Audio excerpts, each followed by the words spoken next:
বিসমিল্লাহির রহমানির রহিম। প্রিয় দেশবাসী, আসসালামু আলাইকুম। গণহত্যাকারী হাসিনার পলায়নের মধ্যে দিয়ে 15 বছরের ফ্যাসিবাদী শাসনের অবসানের পথ উন্মুক্ত হয়েছে। তাই দেশে জবাবদিহিমূলক গণতন্ত্র প্রতিষ্ঠার এখনই শ্রেষ্ঠ সময়। লাঞ্ছিত, বঞ্চিত, অধিকারহারা মানুষ একটি স্বাধীন, নিরাপদ এবং মর্যাদাকর জীবনের প্রত্যাশায় উন্মুখ হয়ে রয়েছেন। জনপ্রত্যাশা পূরণের জন্য একটি নিরাপদ এবং মানবিক বাংলাদেশ গড়ার এখনই শ্রেষ্ঠ সময়। ফ্যাসিবাদী শাসনের অবসান ঘটিয়ে দেশের গণতন্ত্র, মানবাধিকার, ভোটের অধিকার প্রতিষ্ঠার জন্য গত 15 বছর ধরে গণতান্ত্রিকামী মানুষ আন্দোলন সংগ্রাম অব্যাহত রেখেছিলেন। আন্দোলন করার সময়, আন্দোলনরত অবস্থায় এই সময় অসংখ্য মানুষ গুম হয়েছেন, অসংখ্য মানুষ হয়েছেন খুন, অপহৃত হয়েছেন বহু মানুষ, অনেকে চিরতরে হয়েছেন পঙ্গু। আন্দোলন সংগ্রামের ধারাবাহিকতায় শেষ পর্যন্ত ছাত্র জনতার ঐতিহাসিক গণ অভ্যুত্থানে গণহত্যাকারী হাসিনা দেশ ছেড়ে পালিয়ে যেতে বাধ্য হয়েছে। প্রিয় দেশবাসী, ঐতিহাসিক গণ অভ্যুত্থানের সাফল্য ও উদ্দেশ্য নস্যাৎ করে দিতে সুপরিকল্পিতভাবে চলছে ষড়যন্ত্র, এবং এই ষড়যন্ত্রের অংশ হিসাবেই একটি ধর্মীয় জনগোষ্ঠীর উপরে পরিকল্পিত হামলার ছক কষে দেশে একটি অস্থিতিশীলতা সৃষ্টির অপচেষ্টা চালানো হয়েছিল। তবে হাসিনা পতন আন্দোলনের পক্ষের শক্তি এবং অন্তর্বর্তী সরকারের সময়োচিত পদক্ষেপের কারণে বিতাড়িত অপশক্তির পরিস্থিতির অবনতি ঘটাতে ব্যর্থ হয়েছে। কিন্তু তারপরেও তাদের ষড়যন্ত্র থেমে নেই। কিন্তু গণ অভ্যুত্থানে চেতনা ও লক্ষ্য সুসংহত করতে হলে বিতাড়িত গণবিরোধী শক্তিকে আইনের মুখোমুখি করার পাশাপাশি জনগণের রাজনৈতিক এবং অর্থনৈতিক ক্ষমতায়ন অত্যন্ত জরুরি। জনগণের রাজনৈতিক ক্ষমতায়নের প্রধান হাতিয়ার হচ্ছে প্রতিটি নাগরিকের ভোট প্রয়োগের অধিকারকে নিশ্চিত করা যে কোনো মূল্যে। প্রিয় দেশবাসী, ক্ষমতার পরিবর্তন মানেই আমার কাছে শুধু রাষ্ট্র ক্ষমতার হাতবোতল নয়। ক্ষমতার পরিবর্তন মানে রাষ্ট্র এবং রাজনীতির গুণগত পরিবর্তন। জনগণের রাজনৈতিক এবং অর্থনৈতিক ক্ষমতায়ন নিশ্চিত করা না গেলে রাষ্ট্র এবং রাজনীতির কাঙ্ক্ষিত গুণগত পরিবর্তন সম্ভব নয়। কাঙ্ক্ষিত রাষ্ট্র সংস্কারে জনগণের আকাঙ্ক্ষা নিশ্চিত করতে হলে অবশ্যই গণতান্ত্রিক বিধি ব্যবস্থাকে টেকসই করতে হলে জনগণের ভোটে জনগণের কাছে জবাবদিহিমূলক সরকার প্রতিষ্ঠা করতেই হবে। বাংলাদেশের পক্ষে শক্তির কাছে, গণতান্ত্রিক শক্তির কাছে আমার বিনীত আহ্বান, আপনারা পরাজিত অপশক্তির পাতা ফাঁদে পা দেবেন না। ছাত্র জনতার গণ অভ্যুত্থানকে চূড়ান্ত সফলতায় নিতে হলে কেউ দখলদারিত্বে লিপ্ত হবেন না, দখলদারিত্বে সহায়তা করবেন না, কেউ দয়া করে দুর্বলের উপর আঘাত হানবেন না, কেউ দয়া করে নিজেদের হাতে আইন তুলে নেবেন না। প্রতিশোধ, প্রতিহিংসা নয়। আসুন কার্যকর রাষ্ট্র সংস্কার নিশ্চিত করতে, তারুণ্যের কাঙ্ক্ষিত একটি বৈষম্যহীন গণতান্ত্রিক রাষ্ট্র নির্মাণ করতে আমরা প্রত্যেকেই যিনি যার অবস্থান থেকে আরও দায়িত্বশীলতার পরিচয় দেই।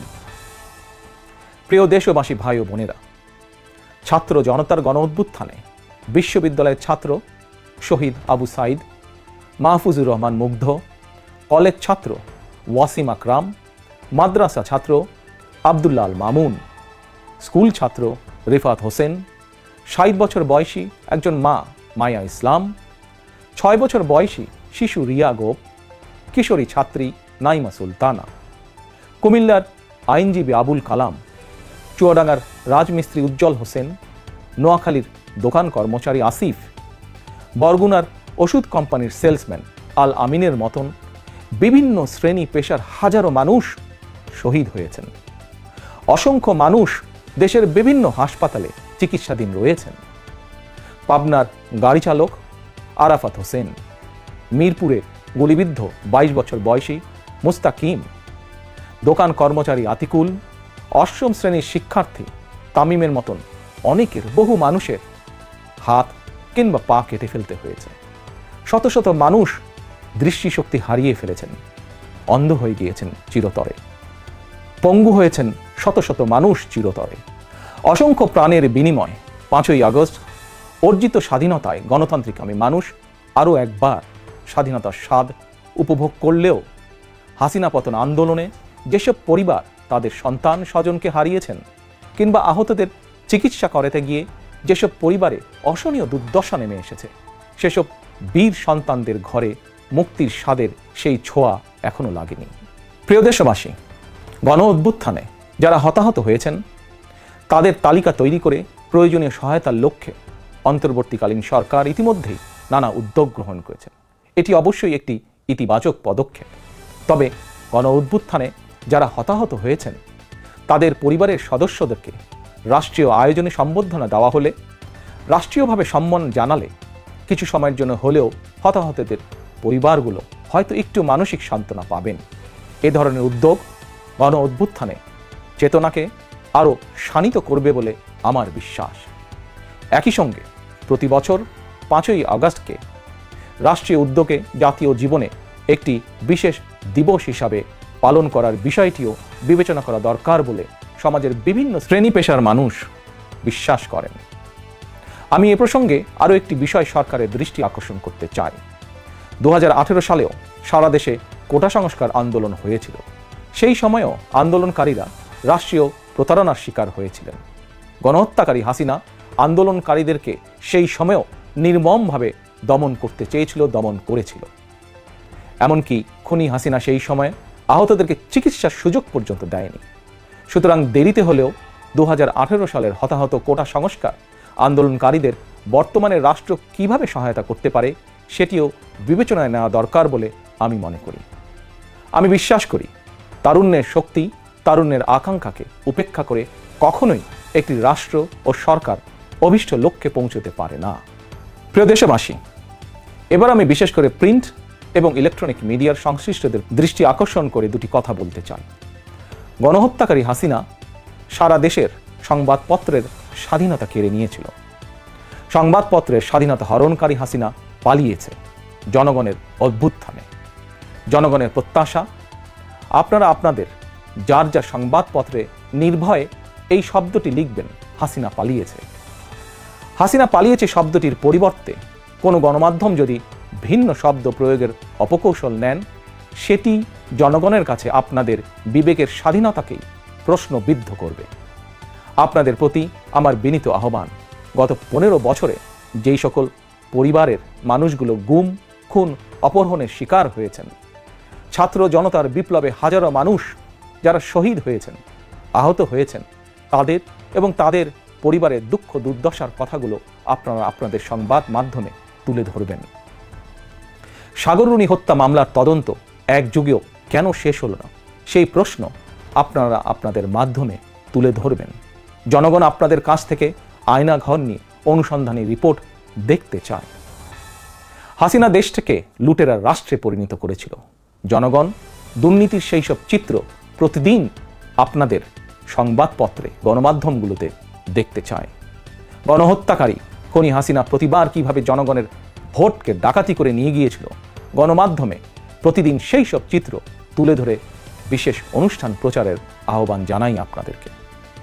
গণমাধ্যমে হাসিনার অপকর্ম ফ্রেমবন্দি থাকলে ভবিষ্যতে আর কেউ হাসিনার মতন ভোট ডাকাতি, গণহত্যায় লিপ্ত হতে সাহস করবে না, যা বাংলাদেশের ভবিষ্যৎ গণতন্ত্রের ভিতকে মজবুত করবে এবং ক্ষমতাসীনদেরকে স্বৈরাচারী আচরণ থেকে বিরত থাকতেও বাধ্য করবে।